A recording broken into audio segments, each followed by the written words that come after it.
Hello, dear viewers, and welcome to a new edition of Africa Today. In today's edition, we are going to talk about the latest developments concerning the situation in South Sudan and the very critical issue there. But first, we'll take this report. The UN Security Council on Friday rejected a U.S. draft resolution on imposing an arms embargo and sanctions on South Sudan. The measure garnered only 7 votes in favor of the 15-member council, while the 8 countries, including Russia, China, and Japan, abstained. The details in the following story by Samah Sharif.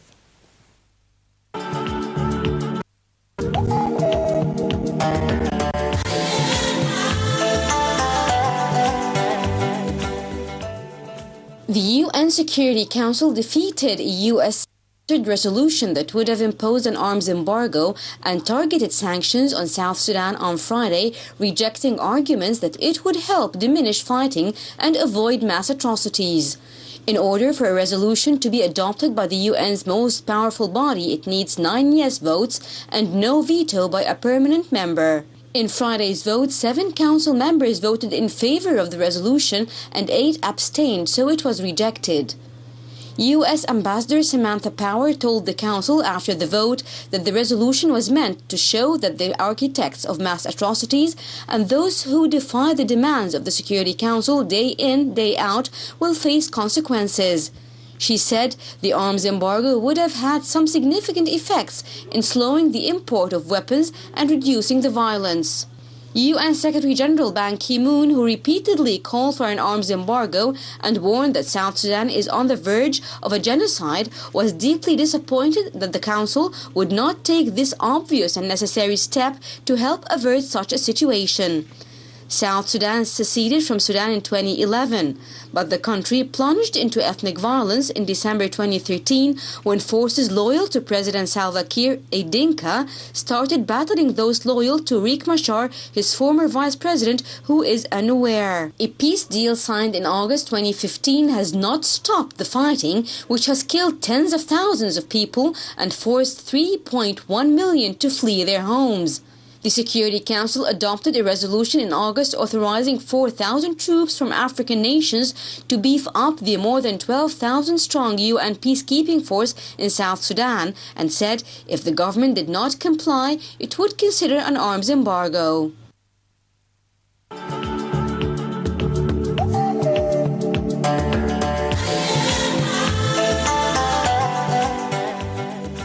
Welcome back, our dear viewers, and to shed more light on the developments taking place in South Sudan, we are joined over the phone by our dear guest, Ambassador Mohammed Shazli, former Egyptian ambassador to Sudan. Hello, Mr. Ambassador. Hello.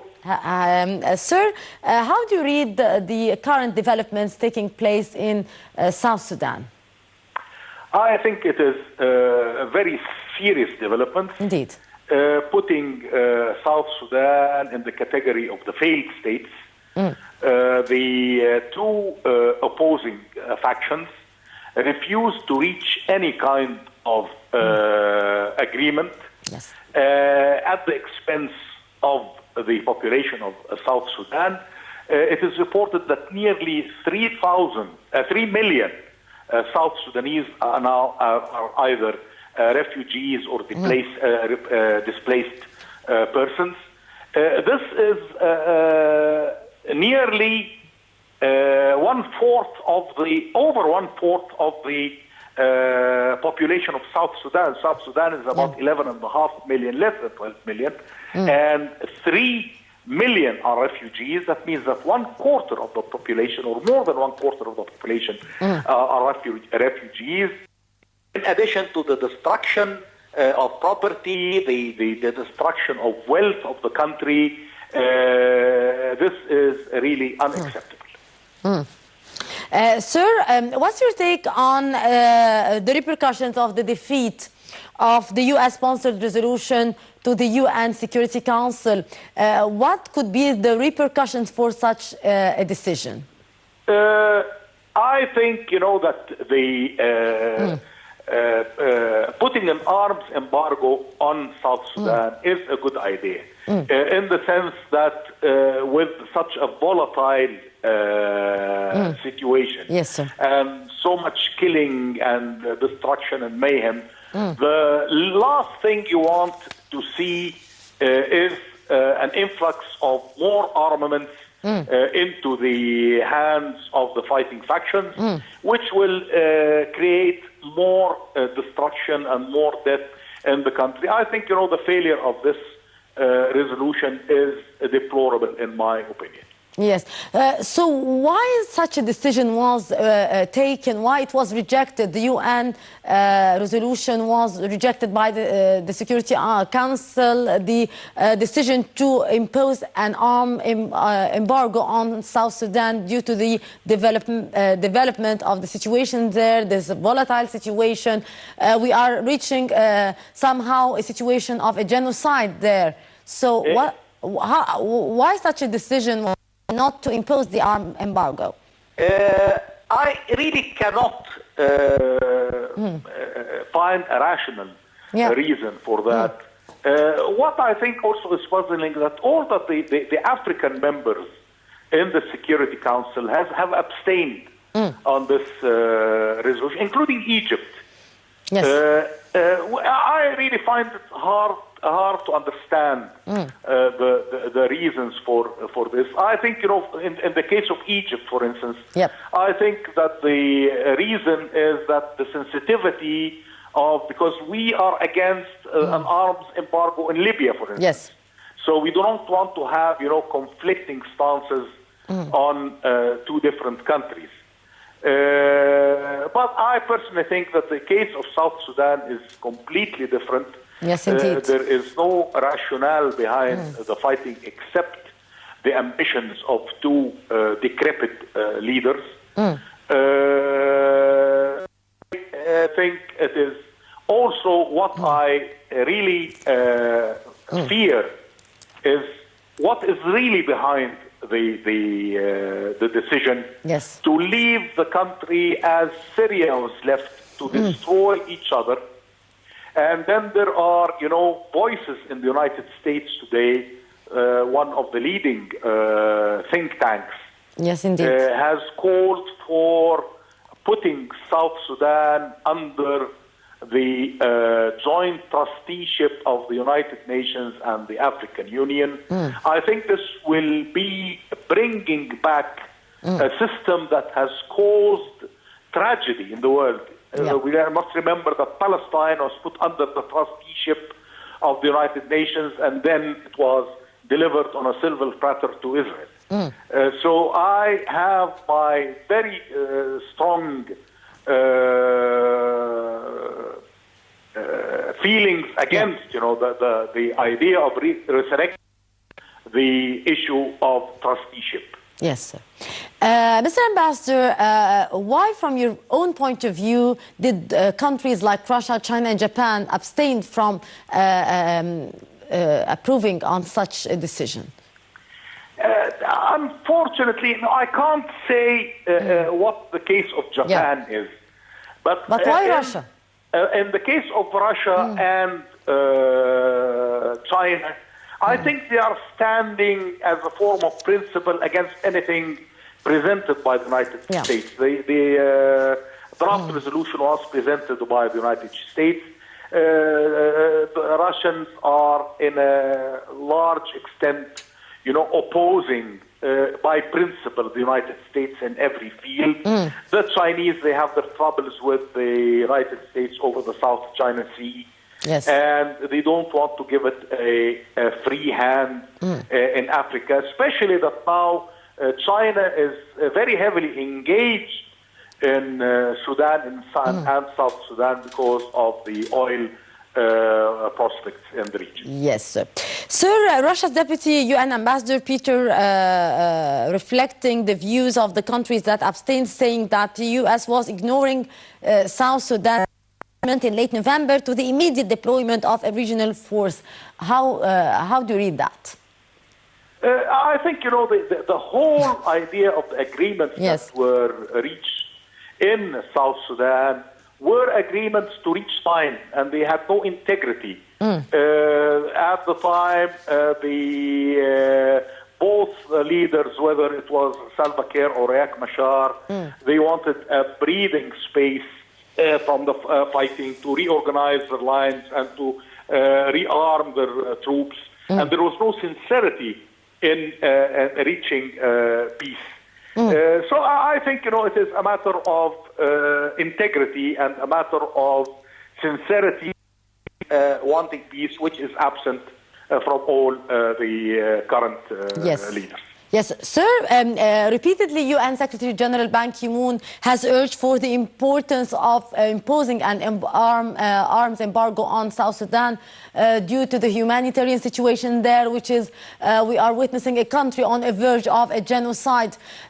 Sir, how do you read the humanitarian situation there, and the development of the situation there on the ground could lead to a real crisis? So how can we contain, or the world community should act to contain the situation there?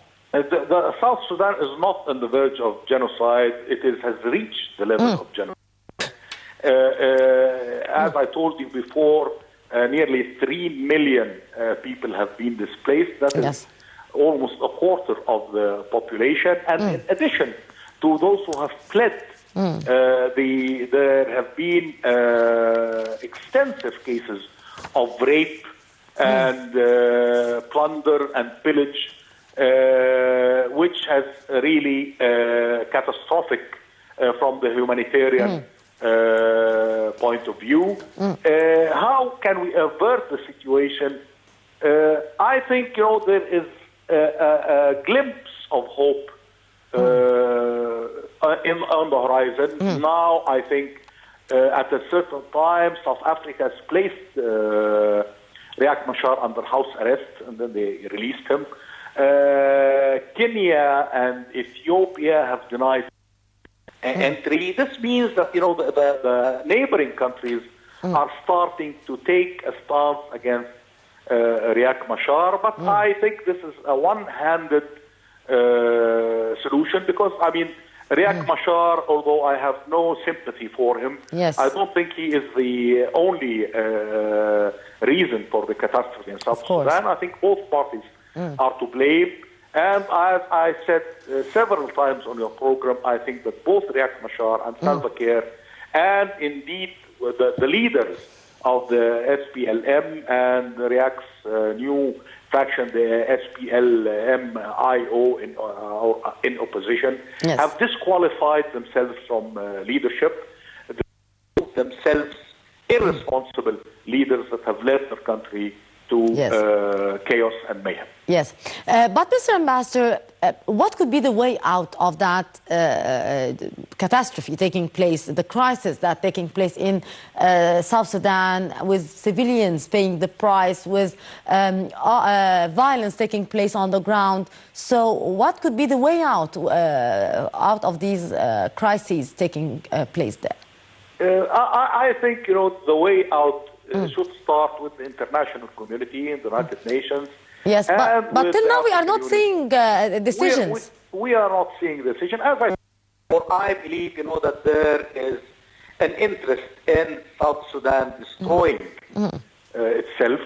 And after that, it can be shaped to the interest of regional and international powers who have their agendas in the area.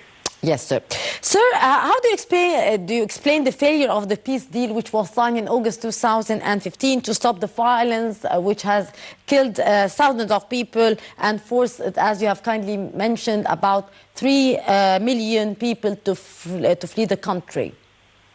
As I said before, the lack of sincerity and the lack of any sense of responsibility towards your people. Any responsible leader would not lead his country to such destruction and to such killings and misery and destruction of property in a country that is already very poor. And every cent, not only a dollar, counts for the re-emergence of the people from their misery and from their poverty. Yes. I think, that, as I said, and I say again, the leadership has no sincerity and has no responsibility. They're all fighting for personal aggrandizement and personal profits without any thought for the well-being of the country or the people. Yes. Sir, finally, the Security Council adopted a resolution in August authorizing about 4,000 troops from African nations to beef up about more than 12,000 strong UN peacekeeping forces in South Sudan. Kiir announced his acceptance of the force in a speech to Parliament on the 14th of December. Do you think that he delayed the decision to accept the force? I think Salva Kiir very reluctantly accepted the proposal. As you said, the proposal decision of the United Nations was been there for several months. And in light of the atrocities that are being committed, it was not implemented. And I think in that case, both Salva Kiir and the United Nations are to blame, because the United Nations is the legal body of the international community. If they see that there are massacres and genocide being committed, and a leader of a country is intransigent in implementing the rule of law, there has to be strong international pressure to acquiesce to the international law. Yes, sir. Ambassador Mohammed Al-Shazli, former ambassador to Sudan, thank you very much, sir, for your precious input. And moving on from South Sudan to West Africa's regional bloc, ECOWAS, which has warned that it put standby forces on alert in the case of Gambian President Yahya Jammeh does not step down when his mandate ends on the 19th of Jan. Jammeh has vowed to stay in power despite program. How has the National Reconciliation Program that would be in our report that we'll be watching with Samih Al-Sharif?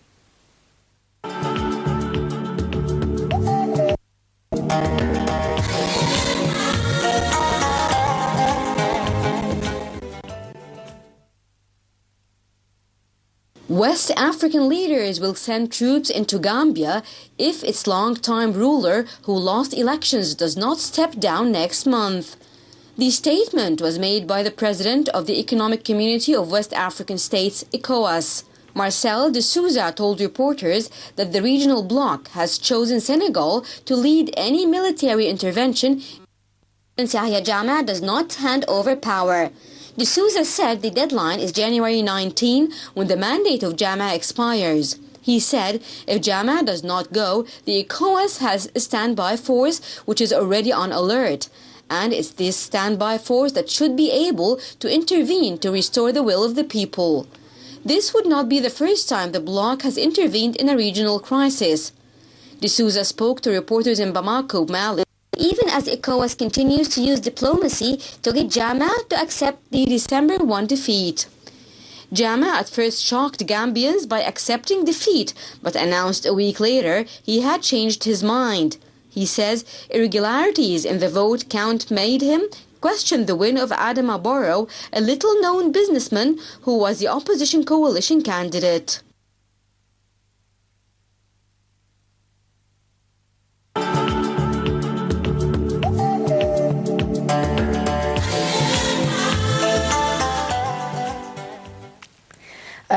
Our dear viewers, with that we come to the end of our edition for today's episode of Africa Today. We have been tackling the developments taking place in South Sudan, the very alarming situation there, which has reached, unfortunately, the situation of a genocide, and of course the UN Security Council, which has rejected a US draft resolution on imposing an arms embargo and sanctions on South Sudan. With that, we wrap up today's edition.